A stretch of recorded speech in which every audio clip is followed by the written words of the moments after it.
Hello students, आज हम एक टॉपिक करने जा रहे हैं जो बहुत ही इंपॉर्टेंट है आपके एग्जाम के लिए। ओके, और इसको आपको बढ़िया से कर देना है क्योंकि एग्जाम में हमेशा आता है, तो इसको आपको छोड़ने की चांस ही नहीं है। आपको बढ़िया से समझना है और मेरे साथ साथ क्वेश्चन प्रैक्टिस करना है। ये एग्जाम के लिए बेटा बहुत ही इंपॉर्टेंट टॉपिक है। चलिए तो समझते हैं कि सर ये रिडम्पशन होता क्या है। तो मैं सिंपल से वर्ड में आपको बताऊं तो रिडम्पशन का मतलब होता है रीपेमेंट ऑफ लोन। ओके, जो हमने डिवेंचर इशू किया है एक ऐसा टाइम आएगा कि उसको हमें रिपेमेंट करना पड़ेगा। मान लेते हैं कि मैंने आपको डिवेंचर इशू किया है 10 लाख का, मतलब मैंने आपसे पैसे लिया है। ओके, अब इस पैसे को मुझे वापस करना पड़ेगा, उसी को बोलते हैं रिडम्पशन ऑफ डिवेंचर्स। चलिए, तो issue of debenture from the point of view of redemptions का मतलब क्या है? Repayment of amount due to debenture holder. मान लेते हैं कि मैंने आपको डिवेंचर इशू किया है, मतलब आपसे मैंने पैसे लिया है, तो एक टाइम ऐसा आएगा कि मुझे आपको पैसे की वापसी करनी पड़ेगी। तो रिडम्पशन का सिंपल से वर्ड में बात कहा जाए तो रिपेमेंट ऑफ अमाउंट होगा। ओके, जो हमने डिवेंचर का पैसा लिया है डिवेंचर होल्डर से, उनको हम वापस करेंगे।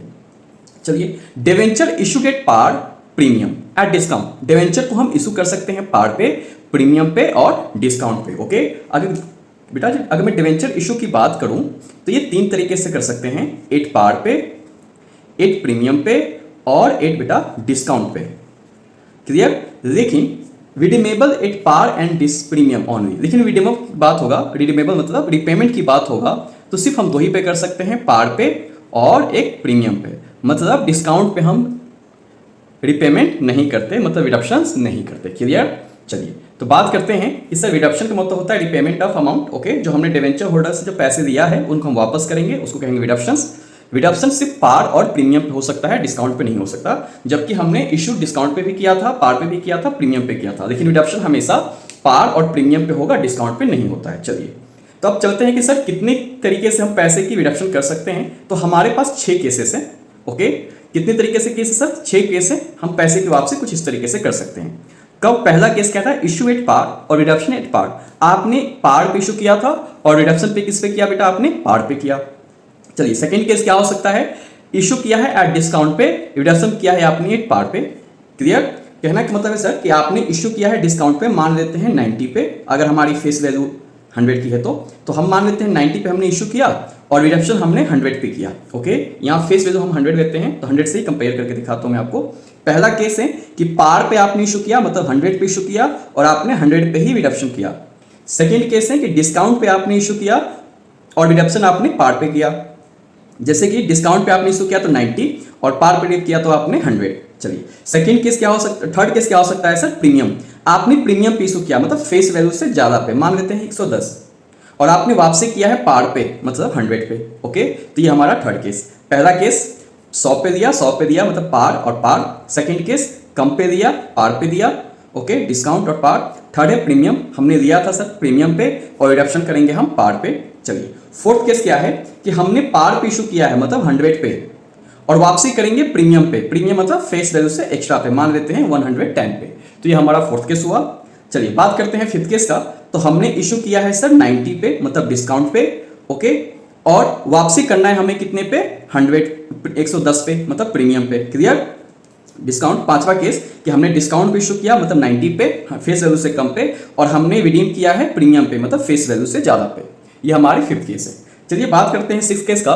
तो आपने रिडक्शन किया है, इशू किया है आपने प्रीमियम पे, मान लेते हैं 110 पे, और आपने वापसी भी किया है ज्यादा पे, फेस वैल्यू से ज्यादा पे, मान लेते हैं सर ये भी 110 पे। ओके, तो कंपेयर हमें फेस वैल्यू से करना है। ये फेस वैल्यू से ज्यादा है तो प्रीमियम, और यहां भी रिडक्शन हमने फेस वैल्यू से ज्यादा पे किया है तो प्रीमियम। तो ये 6 केस है, और इन्हीं 6 केस में से आपके क्वेश्चंस आते हैं एग्जाम में, जो कि हमेशा आया है, तो इस बार भी उम्मीद है कि आएगा, तो आपको अच्छे तरीके से कर देना है। ओके, क्लियर हो गया केस? 6 केस आएंगे हमारे। पहला पार पार, सेकंड केस क्या होगा? डिस्काउंट और पार। तीसरा केस क्या होगा सर? प्रीमियम और पार। चौथा पार और प्रीमियम। पांचवा डिस्काउंट और प्रीमियम। छठा प्रीमियम एंड प्रीमियम। ओके, चलिए अब क्या करते हैं, एक एक केस को समझते हैं।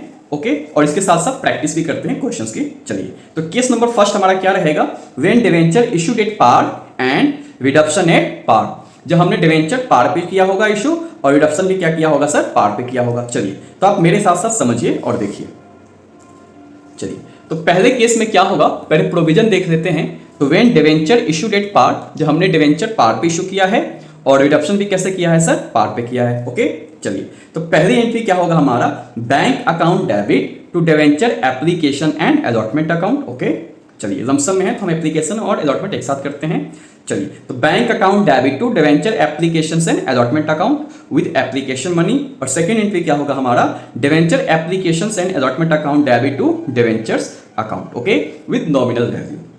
ये हमारा फर्स्ट केस है। अब इसको एक क्वेश्चन से समझ लेते हैं।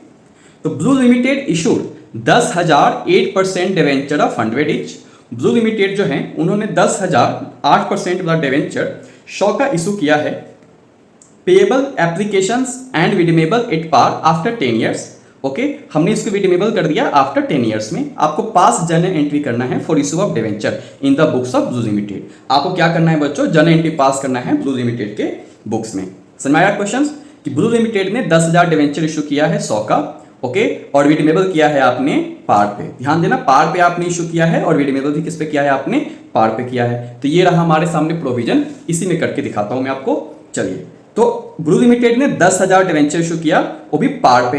तो एप्लीकेशन मनी 10,000 डिवेंचर्स पे फेस वैल्यू मतलब 100 के हिसाब से आपके पास आएगा 10 लाख।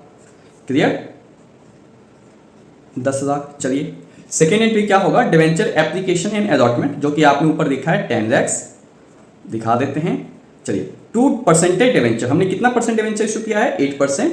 तो 8% डिवेंचर्स यहाँ हमेशा नॉमिनल वैल्यू से, तो आपने 10,000 का डिवेंचर इशू किया, नॉमिनल वैल्यू फेस वैल्यू है ना, जो कि 100 की है क्योंकि आपने पार पे ही रिडीम किया है। चलिए तो यहाँ भी 100 से दिखाएंगे बेटा, तो ये हो जाएगा हमेशा कितना, 10 लैक्स। क्लियर, तो ये रहा हमारा फर्स्ट केस जहां हमने डिवेंचर इशू किया होगा पार पे और रिडीम किया होगा हमने प्रीमियम पे। ओके, चलिए केस नंबर सेकंड की बात करते हैं बच्चों। तो केस नंबर सेकंड क्या होगा, when debenture issued at discount and redeemable at par, जब हमने डिस्काउंट पे इशू किया होगा और रिडीम किया होगा पार पे। चलिए सेकंड केस का प्रोविजन समझते हैं, फिर इसका भी एक क्वेश्चन करके देखेंगे। चलिए तो मेरे साथ साथ पढ़ेंगे इसका प्रोविजन। तो bank account debit to debenture application account, पहली एंट्री क्या होगा, bank account debit to debenture application and allotment account, okay, with application money.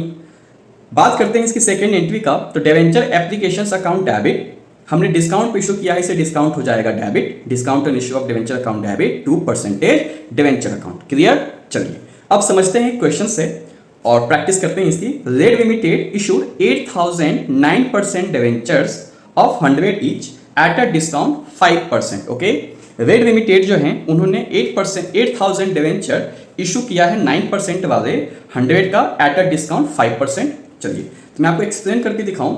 तो सर हमारी जो फेस वैल्यू है 100 की है, 5% मतलब 100 का 5% आपका हो जाएगा 5 रुपीज। तो 95 में आपने इशू किया है, ओके, इशू किया है आपने 95 में, एंड रिडीमेबल एट पार, और आपने पार पे ही क्या कहते हैं, रिडीम किया। पार मतलब फेस वैल्यू के बराबर जो कि 100 है। तो आपने इशू किया डिस्काउंट पे और रिडीम किया है आपने पार पे। क्लियर, चलिए तो इस क्वेश्चन को करते हैं प्रोविजन में ही। चलो तो पहली एंट्री है bank account debit to debenture application, money receipt के साथ ना। तो आपने 8,000 डिवेंचर इशू किया है और आपने इशू किया है 95 में, तो मनी रिसीव आपके 95 के हिसाब से 8,000 पे आएगा। कितना आएगा बच्चों बताओ, ये आपका आएगा 7,60,000, 7,60,000। ओके, चलिए फिर बात करते हैं सेकेंड एंट्री का, डिवेंचर एप्लीकेशन एंड अलॉटमेंट। कितना लिखा है आपने, 760, तो यहां आप लिखते हैं 760। चलिए सर डिस्काउंट पे हमने इशू किया था, डिस्काउंट हमारी फेस वैल्यू का 5% है, मतलब 5 रुपीज। तो हमने 8,000 डिवेंचर इशू किया है 5 रुपीज के हिसाब से। बताइए बेटे कितने होंगे आपके, 40,000। क्लियर, चलिए फिर आगे बढ़ते हैं। तो percentage of debenture with nominal value, तो आपने 8,000 डिवेंचर इशू किया है, नॉमिनल वैल्यू मतलब फेस वैल्यू। ओके, केस कोई सा भी हो, परसेंटेज ऑफ डिवेंचर्स में हमेशा फेस वैल्यू से दिखाते हैं, नॉमिनल वैल्यू से। कितने परसेंट डिवेंचर इशू किया था आपने, 9%। तो 8,000 इंटू फेस वैल्यू मतलब नॉमिनल वैल्यू 100 की है, तो ये आपका हो जाएगा 8 लाख। क्लियर, तो ये रहा हमारी सेकंड केस जब हमने डिस्काउंट पे इशू किया होगा और रिडीमेबल किस पे किया होगा, हमने 8 पार पे किया होगा। क्लियर है, चलिए तो हमने बेटा प्रोविजन देखा, फिर हमने एक क्वेश्चन देखा। क्लियर, चलिए अब बात करते हैं sir third case. Third case क्या था, तो थर्ड केस है when debenture issued at premium and redeemable at par, जब हमने डिवेंचर इशू किया है प्रीमियम पे और रिडीम किया है हमने पार पे। तो चलिए समझते हैं केस नंबर थर्ड को। चलो, तो मेरे सामने बेटा ये रहा प्रोविजन। पहले आप प्रोविजन को समझो बढ़िया से, फिर हम क्वेश्चंस करेंगे। तो पहली एंट्री है bank account debit to debenture applications with application money. Okay, पहली एंट्री क्या करेंगे, bank account debit to debenture applications, जो कि एप्लीकेशन मनी के साथ होगा। सेकेंड एंट्री की बात करते हैं तो debenture applications and allotment account debit to percentage debenture account, जो कि नॉमिनल वैल्यू से होगा, मतलब फेस वैल्यू से होगा।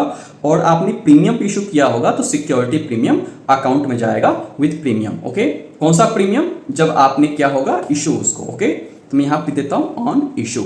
चलिए, ये रहा प्रोविजन। अब इस क्वेश्चन को देखेंगे आप। तो ब्लैक लिमिटेड इशूड, देखना बच्चों यहाँ पे 10 लाख का डिवेंचर्स, यहाँ पे रुपीज लिखा हुआ है। तो आपको क्या करना पड़ेगा, नंबर ऑफ डिवेंचर्स आपको फाइंड करना पड़ेगा बच्चों। एग्जाम में आप ये गलती मत करना, अगर यहाँ पे रुपीज लिखा हुआ है तो इसको आप नंबर ऑफ डिवेंचर में निकालेंगे, फिर हम क्वेश्चन सॉल्व करेंगे। और ये कैसे निकलेगा, इसकी फेस वैल्यू से डिवाइड करके। चलिए, तो 10 लाख का हमारा नंबर डिवेंचर था जो कि 100 रुपए की है, तो हमने 100 से डिवाइड कर दिया। तो हमने जो इशू किया है 10,000 डिवेंचर इशू किया है 100 का, एट अ प्रीमियम 10%। अगर बच्चे हमारी फेस वैल्यू 100 की है जिसका 10% प्रीमियम मतलब 10 रुपए, आपने 110 में क्या किया है, इसको इशू किया है। क्लियर। चलिए बात करते हैं एंड रिडीमेबल एट पार। आपने क्या किया, इसको इशू तो किया है आपने 100 में 10 में, और आपने रिडीम किया है, इसको रिडक्शन किया है आपने इसको पार पे, मतलब फेस वैल्यू के बराबर, जो कि है 100। चलिए, all the debenture were subscribe and due amount was received. सारे के सारे डिवेंचर सब्सक्राइब हो गए और पैसे आ गए, आपको जर्नल एंट्री पास करना है। ओके, चलिए, तो ये रहा हमारे पास क्वेश्चंस। हमने क्या समझा कि सर 10 लाख का डिवेंचर है तो मतलब 10,000 डिवेंचर हमने इशू किया। यह अमाउंट है तो पहले हमने नंबर ऑफ डिवेंचर निकाला। हमने इशू किया है प्रीमियम पे, मतलब 100 + 10 110 में आपने इशू किया, और रिडीम किया है आपने पार पे, मतलब 100 पे। क्लियर। चलिए, तो मेरे साथ साथ आप देखेंगे तो आपने इशू किया है प्रीमियम के साथ 10,000 डिवेंचर्स इंटू 110। आपने 10,000 डिवेंचर आपने प्रीमियम पे इशू किया है, प्रीमियम हमारी 10% है, मतलब 110 में, तो ये आपके आ गए 11 लाख। कितने, 11 लाख। फिर बात करते हैं सर इसकी सेकेंड एंट्री। तो आपने ऊपर एप्लीकेशन एंड अलॉटमेंट 11 लाख से लिखा है, तो यहाँ भी हम लिखेंगे सेम टू सेम अमाउंट। बात करते हैं सर परसेंटेज ऑफ डिवेंचर, जो कि हमेशा नॉमिनल वैल्यू से होता है। 9% डिवेंचर हैं, हमने इशू किया है 10,000 डिवेंचर, फेस वैल्यू हमारा 100 का है। बेटा केस कोई सा भी हो, परसेंटेज ऑफ डिवेंचर में हमेशा नॉमिनल वैल्यू से दिखाते हैं। ओके, चलिए फिर बात करते हैं प्रीमियम का। तो हमने 10,000 डिवेंचर इशू किया है, प्रीमियम हमारी 10 रुपीज़ की है, 10%। ओके, जो कि है बेटा 1 लाख। ओके, तो ये हो गया हमारा केस नंबर 3, जो हमने डिवेंचर इशू किया होगा प्रीमियम पे और डिडक्शन किया होगा एक पार पे। चलो अब केस नंबर 4 की ओर चलते हैं। केस नंबर 4 बेटा क्या कह रहा था।